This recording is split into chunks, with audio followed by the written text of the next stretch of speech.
আসসালামু আলাইকুম রহমতুল্লাহি ওয়া বারাকাতুহু। আশা করি সকলে ভালো আছেন এবং সুস্থ আছেন। আজকে আপনাদের সাথে একটি হাদিস শেয়ার করব। সেটি হচ্ছে ইসলামী আন্দোলন না করার পরিণতি। আপনি যদি ইসলামী আন্দোলন না করেন তাহলে আপনার কি শাস্তির বিধান রয়েছে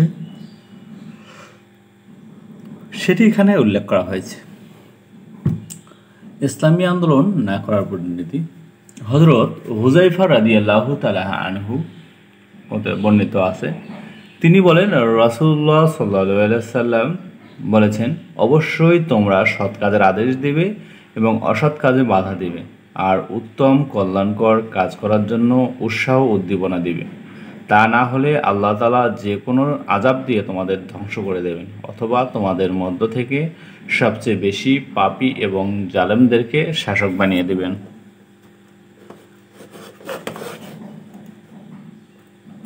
এটি মুসনাদে আহমদের একটি লেখা।